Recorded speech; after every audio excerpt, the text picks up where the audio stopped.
Hi, and welcome to episode number 19 of Overheard Orlando. Today I'm heading right to the heart of Orlando to head to the studio of local artist, actress, and model Kelly Baysinger to discuss her incredible ability to adapt in the face of physical, mental, and emotional adversity.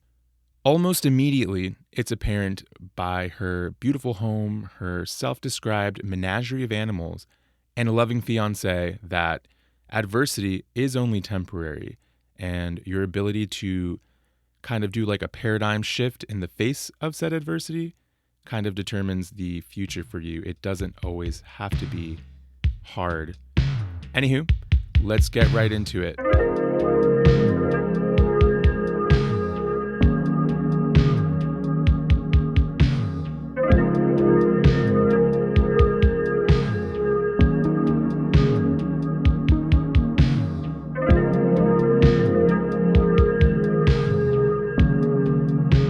So, Kelly, I know we talked a little bit about your scoliosis and some of the things you dealt with that off mic, but do you want to give me a little synopsis maybe of what your life was before you discovered that you had this life-changing condition, and maybe a little bit about what you experienced afterwards? Yeah, so a little bit of backstory. Backstory. It is about my back. It's kind of funny. So I found out I had scoliosis when I was about 12 years old. My gym teacher in middle school actually found it when I was changing. She mentioned like, "Hey, there's a little bit of a curve in your back. You might want to get that checked out if you've never looked into that before." So we knew my grandmother had already had the surgery. So my mom took me to the doctor. At the time, it was about a 12-degree curve, which isn't crazy, but something they wanted to monitor given my family history. So they put me in a brace for 23 hours a day. I was able to take that off, basically just to shower. I would sleep in it, wear it to school. And after about 2 years of wearing that brace, they realized that my curve had gone from 12 degrees to 24 degrees. So it clearly, wasn't going anywhere. It was only getting worse. So at that point, it was kind of up to my discretion if I was going to wear the brace, because it seemed to be going towards that I was going to need surgery anyway. So when I was 18, my growth plates had closed and we finished. My growth plates closed and they were able to determine that I was going to have the surgery. So we went ahead and scheduled that, which was, scary. I had been a competitive dancer my entire life. And my doctor let me know, like, right up front, you're not going to be able to dance anymore. I was going to be fused from T1 to L4. So, in your spine, you have the cervical ones, which are in your neck. I don't have any of that fused. My entire thoracic is fused, and then the majority of my lumbar. I think I've got like 4 or 5 vertebrae. I'd have to actually look up how many you have, but I want to say it's like 4 or 5 at the very bottom of my spine that aren't fused. So my mobility, we knew it was going to be severely restricted. It's just not really conducive for trying to be something active like a dancer or just an athlete in general. Some people that have had scoliosis are able to do that, but in my circumstance, it wasn't really going to be feasible. I had that surgery when I was 18 and was in the hospital for about a week doing recovery and then on bed rest for about another month. That surgery was in June of 2011. And then I moved out for college to start UCF in August of 2011. So wasn't fully recovered, but was 18 and just wasn't willing to wait and stay home any longer. So I just went ahead and moved out and made it work. It was a bit of a struggle, but everything can be sometimes. Obviously, now you have coped and managed, and we're going to get to that shortly. But like when you first woke up from that surgery and you knew that you were never going to dance again, and at that age, dance was kind of like your thing, your life, or whatever, however you want to word that. What were your thoughts? Where was your head at? Where was your mental state at? So honestly, it was weird. I don't know if it was some kind of denial, but like leading up to the surgery, like I was pretty carefree. Like I knew I was going to have it and I knew things were going to be different, but I don't know if I just didn't let my brain like fully go there to understand what was going to happen, but like I was like cool leading up to it. I'm like, hey, I'm going to have the surgery. It is what it is. Like, I'll figure it out. And it was actually right before my surgery that like it really hit me. They had to put a central line in my neck to be able to give me medication and blood, just because you lose so much blood during the surgery that they have to replenish that. And that actually was really bad, them trying to put that central line in. They tried on one side of my neck, like they put you in this like twilight sleep just to like put it in, and then they're supposed to wake you back up so you can say goodbye to your family and then get wheeled into surgery. And they were having trouble getting it in on the one side of my neck. So I actually woke up like out of that twilight sleep while they were trying to like shove this tube into the vein in my neck. So that was like really painful, and they had to switch and end up doing it on the other side. And so then they brought my family in. I'm already like kind of getting nervous at this point because I'm like, oh my God, like that really freaking hurt. Like, and I haven't even had the surgery yet. Like they're just putting a line in my neck. And then my family came in to say goodbye to me, and my dad started crying. And he's not a super like emotional kind of guy. So like seeing him cry like really freaked me out. And I just started sobbing like right before the surgery. It was just a complete mess. More so just because it was affecting others around me. And I feel like I'm oftentimes more affected by other people's emotions. I can kind of put my stuff aside and just like put on a brave face and deal with it. But when I see other people affected, it really messed with me. So yeah, going into surgery, that was pretty rough. When I came out, my biggest concern was that I was going to be paralyzed because, you know, they make you sign stuff before you go in saying like if you're paralyzed or if you die during surgery, like you're not going to sue the company or the hospital or whatever that is.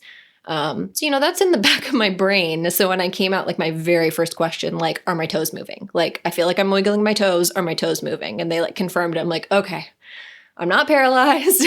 I'm not going to be in like a wheelchair for the rest of my life. Like everything's going to be fine. I was obviously still really out of it. I was on heavy doses of morphine in the hospital, had a bad reaction to the medication, and just that was rough. But yeah, once I came out of it, I kind of accepted the dance thing. I think I had turned 18 and I had graduated. So the specific like all-star team is what it's called that I'm with. Like I was done with that season anyway. So I knew going into college, I was going to have to find something new. And that's when I kind of got back into modeling, got back in a little bit into artwork, and as well as acting, and kind of found this new creative outlet for myself. So like, you know, giving up dance was like very much like losing like a best friend that I had known like my entire life. But I was able to refocus that energy into something else artistic. So that really kind of helps me. And, you know, when you're starting college, like you're just trying to get through college. Like there's enough other stuff to focus on. So like it was hard, but I had a lot of other things going on to keep my brain sort of occupied. Yeah. Yeah, that's actually quite terrifying. I mean, I was thinking about saying that the entire time, and you kind of already notated it, that, I mean, aside from the brain, your back is a very serious part to a lot of very important functions. And, you know, if this doctor fucked up even a little bit, it could have, you know, paralyzed you or affected you for the rest of your life, which is kind of terrifying. There was, in a sense, kind of a death, because it was the death of Kelly the dancer. Mm-hmm. So who is Kelly now? What Kelly came forward from that, and what's she doing? Yeah, so I mean, I definitely had to give that part of myself up. I still, you know, I'll still try and do some dance things like here at home just because I enjoy it, just moving my body. But yeah, what came out of that really more recently in 2016 when I moved to Atlanta, I had an offer with my job to go up and have a new position up in Atlanta. And it was such a quick job offer that I had to move within 2 weeks of finding out that I had the job. So, you know, I wasn't able to really secure a place with my boyfriend, with all of my things. I just had to move up very quickly and be completely on my own for about a year.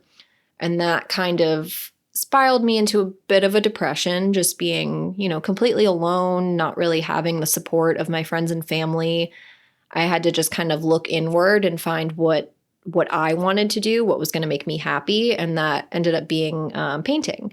So it started out, just doing little things on paper here and there to fill up my time and keep my brain occupied. And it quickly turned into the entire room of the house I was living at in Atlanta just being filled like with paintings, just floor to ceiling paintings. And basically every spare moment of my time was spent either painting or being out in nature and hiking, because it's much nicer to hike up in Atlanta where it's not nearly as humid as Florida and the weather is just, it's much nicer. And, not to mention actual elevation changes. There's actual mountains and It's not so flat like Florida tends to be. Yeah, hikes on Florida I feel like is like, hike isn't the right word. It's just a long walk. It's like a level 2 walk. Yes, like exactly. Literally. So, my time up in Atlanta, like it was really hard just being alone and only seeing my support system like maybe every other month for a couple of days. But it allowed me to really tap into whatever that artist brain is and just kind of get used to that like flow state, which I think is just like the most, I don't know, it's just the most exciting state to be in for me when like that time just like passes. Like I'll spend 4 or 5 hours painting, but it feels like 30 minutes passed. Like whatever that is, like I try and get into that state as much as possible because it's just it's like meditation is the best way I know how to explain it. So I've actually looked into that flow state a lot. Fun fact, a really great way to get into that is Tetris. They say Tetris is a really good way. It's really good for your brain. Interesting. Because it is like meditation where you really get like lost in something like that. Just kind of dialed in. 100%. It's like super good for you. There's all kinds of mental benefits to just even getting in that state once a week. And it happens from anything like doing art to like sorting out your emails. I heard like if you get really into a task, even menial like that, you can trigger your brain into that state where like the outside world kind of doesn't exist. So it's a really interesting comparison that you dealt with such a physical obstacle and then you make this move to Atlanta and deal with a very emotional, mental obstacle. So it was really nice that you were able to find solace in art there and kind of change gears when you couldn't dance anymore. Do you have any kind of like training in art? Do you have any, did you go to school for it? Is this something that you just kind of took on your own? So when I was a kid, I definitely like was drawing all the time. Like my parents actually, I'm glad they encouraged it because when I was little, I used to draw on the underside of their coffee table. And instead of getting really mad, they just bought me a bunch of art supplies to allow me to have that outlet. So I was really into art as a kid before I found dance. And then once I found dance, that kind of shifted gears. And then when dance was taken away, I kind of shifted back to art. So no, I don't really have any official training aside from a art magnet school I went to when I was a kid called Stevenson. It's over in Merritt Island. It's like dance, art, ceramics, music based. So my art schooling is from age 8 to 12. Just from like 3rd to 6th grade. Other than that, I did not study it whatsoever. Very much just self-taught. I just love it. So yeah, that comes into play quite a bit. Mostly I just do it for myself because I enjoy it. And when I sell a painting, it's really just a bonus to me. I'm just honored that someone likes my artwork enough to actually have in their home and look at every single day.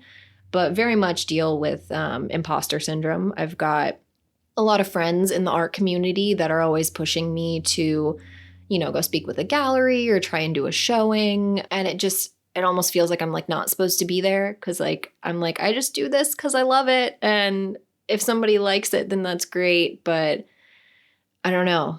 It just feels weird showing up to these things, just art events. Because I feel like I always get asked, like, oh, do you know this artist? Are you familiar with this person's work? And I really try and separate myself I try not to look at other people's artwork because I think it's so easy to be influenced by them. And when I was really looking at other people's artwork that I admire, I would find myself not copying, but almost like just kind of being heavily influenced by them. And the artwork didn't feel like my own.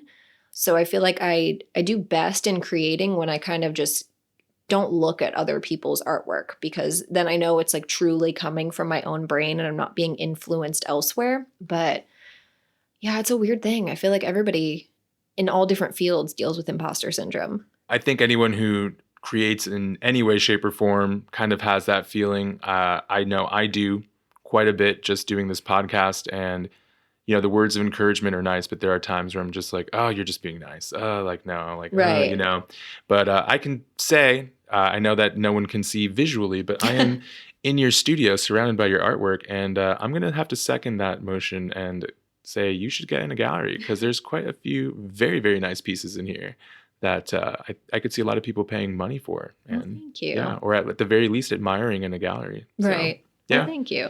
So now that the Atlanta chapter of your life is closed, and now that you are back in Orlando, back in Florida, what's next? Like, where are you taking this art thing, or where do you want it to go? Where do you see it going?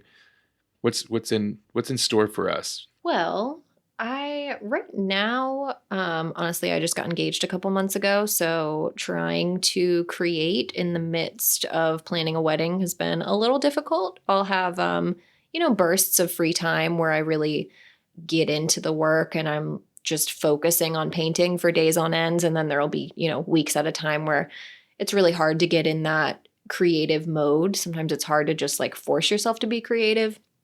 It's difficult to be in that, to force yourself into that flow state. I feel like you really have to be in the right mindset.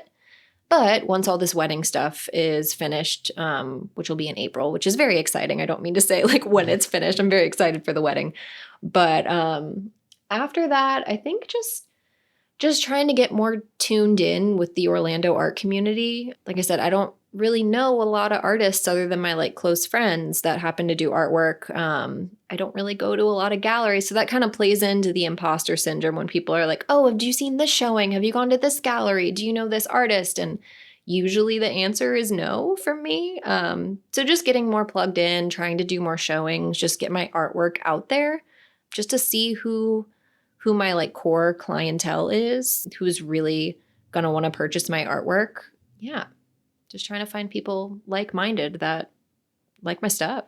So what would you say to a fellow artist who is kind of dealing with those feelings of like, oh, I'm not good enough, or, oh, I don't belong here, I kind of suck, or whatever they might be thinking in their head that's not true? What would you say to someone who's kind of in your shoes in that sense? Usually it's just your brain fighting against you, honestly. Like most of the time, I'm sure other artists deal with this as well, but there's been so many times where I'm creating a piece of artwork and I start it and I'm like, oh my God, this is amazing. This is like the best thing I've ever created. And then an hour in, I'm like, this is horrible. This is the worst fucking thing I've ever done. Like, I don't even know where this is going. And then as you progress on, like, I love it again. I've just talked to so many of my friends that deal with this. They're like, I love it. I hate it. I love it. I hate it. But usually in the end, I end up loving it. And it's like, you worked through that process. And like, either way, it's something that came from you, which is special. Nobody else can make that. So I'd say just try and like fight through it. Like we all deal with that, like, imposter syndrome. At least I think most of us do. There's some people out there that I'm sure don't, and that's great on them, but I don't. A gift. Yeah, seriously, a gift if you don't have it at all. But just try not to listen to that like inner monologue that's trying to like drag you down. Just focus on the positive, and like if it makes you happy, that's kind of where I'm at. It makes me happy to create art, and if people buy it, that's great. If they don't, I'm going to keep making it anyway because I love it, and it's something I couldn't not do. Like, it's not an option for me to just completely stop creating. Along with the imposter syndrome, I kind of feel a lot of like guilt from like coming home from work and like not having the energy to put into my kind of creative side, or like doing this podcast. Like sometimes I'm just like, just don't have the energy. And then I beat myself up for not having the energy to do it. And that kind of ties into it as well. Kind of a similar question for a different group. what would you say to somebody who has a condition like yours, who is facing down a major surgery potentially at a very young age, when you should be picking a prom dress, not Right. signing a paper like, hey, if I paralyze you, my bad. What Right. do you say to someone who is that young and facing something that major? I'd say definitely try and find a community of support. When I had my surgery, really the only people that I knew that had been through this was my grandmother, who had, had it 30 years prior. So it was very different, like hardware, and the procedure in and of itself was very much different than what I was going to be going through. And I honestly didn't really even look or think that there would be a community out there. Now I try really hard to be a support system for anyone going through the bracing or surgery process, but scoliosis tends to affect girls more often than guys. So it tends to be a lot of like preteen, adolescent girls that will reach out to me on Instagram, or mostly Instagram, sometimes TikTok, just to ask about the condition. And obviously, I'm not going to take the place of their doctor when it comes to recommendations, but at least I can let them know what I went through, and that like it's going to be okay. It's been almost 10 years since my surgery, and like it might seem really overwhelming right now, but like you're going to get through it. And like even if you're losing something big, like for me, dance, like you will find other outlets to make you happy. It's not the end of the world, and things are going to get better. Okay, so I guess the final question is one I ask everyone. It's just kind of like your personal philosophy on life, just how you view the world as a whole, kind of like your day to day, what's the point kind of thing. I mean, I don't have a specific like phrase or like motto that like runs through my head.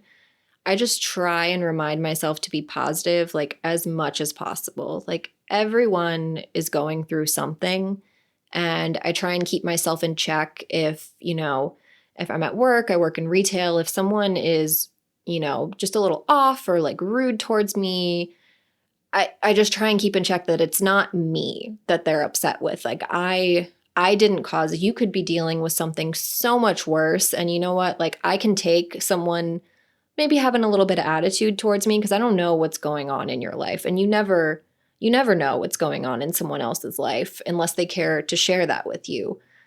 So just try and, have an open ear, be willing to listen to other people. I feel like that's so important, just to be able to learn from others and learn from their experience, and just be kind, just in general. Like everyone's going through something, small or big. It might seem small to you, but it could be a huge thing to them. And you've just never lived in someone else's shoes, and you just have to be respectful and just kind. Just trying to be nice. That is absolutely fantastic, because I think that it's very easy to personalize things and Mm-hmm. to take it personally, or to Well, it's easy to think that that someone's negativity towards you is about you. And like most of the time it's not. I just try and keep myself in check. Like when something external happens to me, say you get like cut off in traffic, or just something inconvenient happens. Like I've noticed myself in times, say the next interaction that I have with someone, just being not my best self, like not the best version of myself. And I try 100%. and keep in check that, this isn't fair to them. Like just because I had, something bad happen to me this morning, like they could have had something worse. And like there's no reason to take that out on someone else. I think it's just try and like reset yourself after like any interaction and come into whatever the next thing is for you that day, just with a fresh set of eyes, just a fresh perspective. Try and leave whatever else happened in the day behind you, because that's not anyone else's fault. Negativity like that can be really contagious. Like someone cuts you off on the way to work, and then you're rude to someone at work, and then they're rude to somebody, and then just little like, what would be the term there? Microaggression, a micro anger, like just like little like snapping at somebody, really doesn't help anyone. And I think Right. it really doesn't help anyone, including yourself. So totally agree with that. I also really like what you said about listening to people. I think that that's something that everyone should engage a little more in, because Yeah. I think a lot of people just kind of go through life waiting for their turn to talk, you know? Yeah, it's a lot of, I feel like I learned that a lot from like my acting that I did is you shouldn't just be like listening to respond. You should actually be listening, trying to take it in, and then take a moment of pause. Because we've all done it, where you catch yourself and you're like, someone mentions something, and you're like, Yeah. "Ooh, I have a story that relates to what you Yeah. just said," and then you're not even listening to anything Yeah. else that comes out of their mouth. You're just waiting to say Yeah. something. 4 wow, that's crazies later, and your story Yes. comes out. Yeah. And you're like, I don't know what you said in the last 20 seconds, but let me tell you this story about me because I want to talk about me. Yeah. And there's times to talk about yourself, but there's also way more times where you just need to listen and take a second and learn something.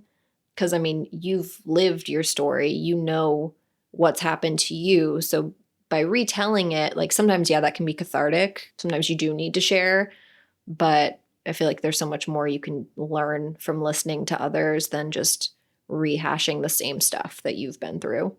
Well, Kelly, thank you so much for inviting me in your beautiful home. Oh, thank you for coming. It's nice meeting you. Likewise. My whole menagerie of pets. Hopefully they don't show up on the audio recording too much. We've got 3 cats and 2 dogs, so. If you hear meow, you'll know exactly why.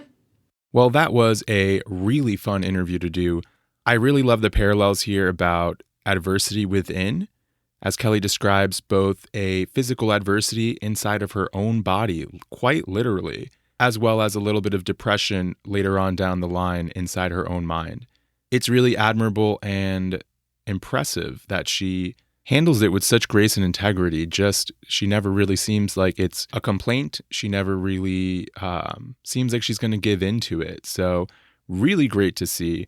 And I do also just want to reiterate that point that these are not physical roadblocks in her way, but rather they are internal adversity, things that are inside of her that she is able to kind of sort through and deal with. And I think that most adversity in life comes from within. Just like I said at the beginning of the interview, though, remember that adversity is not forever and it does not have to dictate your future. Just make sure that you're handling it in a healthy way, kind of like how Kelly took up art as a creative outlet to kind of sort through things. Well, that about does it for me.